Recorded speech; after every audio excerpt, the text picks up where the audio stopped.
10 विषय हिंदी में अनुपूरक ग्रंथ कृतिका पढ़ा रहे थे। उसमें शीर्षक है यही ठैया झूलनी हैरानी हो रामा। लेखक का नाम श्री प्रसाद मिश्र रुद्र जी हैं। सारांश 2 दिन समझा दिए थे। आज प्रश्न उत्तर समझाना है। पहला प्रश्न है, हमारी आज़ादी की लड़ाई में समाज के उपेक्षित माने जाने वाले वर्ग का योगदान भी कम नहीं रहा है। इस कहानी में लोगों के योगदान को लेखक ने किस प्रकार उभारा है?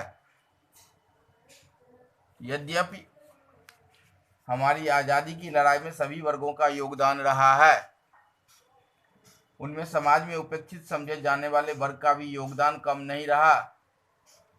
पाठ के पात्र टुन्नू और दुलारी दोनों ही कजली गायक हैं। दोनों ने आज़ादी के आंदोलन में अपनी सामर्थ्य के अनुसार भरपूर योगदान दिया है। टुन्नू 16-17 वर्ष का संगीत प्रेमी बालक है। वह खद्दर का कुर्ता पहनता था और सिर पर गांधी टोपी लगाता था। उसने दुलारी को भी गांधी आश्रम में बनी खद्दर की साड़ी उपहार स्वरूप दी थी। वह विदेशी वस्त्रों के बहिष्कार करने वाले के जुलूस में शामिल था, जहां उसे अली सगीर ने बूट से ऐसे ठोकर मारी वो अपनी जान से हाथ धो बैठा। इस तरह उसने अपना बलिदान दिया। दुलारी भी टुन्नू की तरह कजली गायिका थी। विदेशी वस्त्रों का संग्रह करने वाली टोली को चादर, कोरी धोतियों का बंडल दे देती है। वह टुन्नू द्वारा दी गई गांधी आश्रम की धोती को सगर्व पहनती है। वह पुलिस मुखबिर फेंकू की झाड़ू से पिटाई करती है। लेखक ने इस तरह समाज से उपेक्षित लोगों के योगदान को स्वतंत्रता के आंदोलन में महत्वपूर्ण माना है। दूसरा प्रश्न है, कठोर हृदयी समझी जाने वाली दुलारी टुन्नू की मृत्यु पर क्यों विचलित हो उठी? दुलारी अपने कर्कश स्वभाव के लिए प्रसिद्ध थी।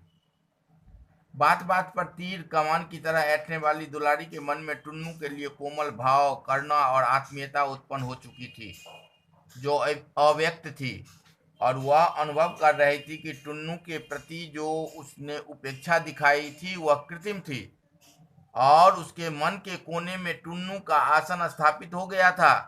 इसी कारण नए नए वस्त्रों के प्रति मोह रखने वाली दुलारी विदेशी वस्त्रों का संग्रह करने वाली टोली को विदेशी वस्त्रों का बंडल दे देती है। उसके अंदर पनप रहा आत्मीय भाव टुन्नू की मृत्यु पर छटपटा उठा और उसकी दी गई खादी की धोती को पहनकर टुन्नू के प्रति आत्मीय संबंध को प्रकट कर विचलित हो उठी। तीसरा प्रश्न है, कजली दंगल जैसी गतिविधियों का आयोजन क्यों हुआ करता होगा?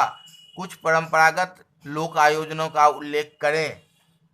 कजली दंगल भी अन्य मनोरंजन आयोजनों की तरह होता है। इसमें 2 दल इकट्ठे होकर गायन प्रतियोगिता करते हैं और अलग अलग भावों में व्यंग्य शैली अपनाते हुए सवाल करते हैं। इसके जवाब में दूसरा दल भी व्यंग्य शैली में उत्तर देता है और प्रश्न करता है। वाह वाह करने के लिए दोनों दल के साथ संगतकार होते हैं। स्वतंत्रता से पहले लोगों में देश प्रेम की भावना उत्पन्न करना, लोगों को उत्साहित करना, प्रचार करना इन दंगलों के मुख्य कार्य थे। कजली दंगल की तरह समाज में कई प्रकार के दंगल किए जाते हैं, जैसे रसिया दंगल, यह ब्रज क्षेत्र में अधिक प्रचलित है। रागनी दंगल, यह पश्चिमी उत्तर प्रदेश और हरियाणा में अधिक प्रचलित है। संकीर्तन दंगल, जहां तहां संपूर्ण भारत में इसकी परंपरा है। पहलवानों का कुश्ती दंगल, यह दंगल भी संपूर्ण भारत में होता है। तो इन 3 प्रश्नों का उत्तर आज समझा दिए हैं। जो बाकी प्रश्न है उसका दूसरे क्लास लेने के लिए जब आएंगे तब समझाएंगे।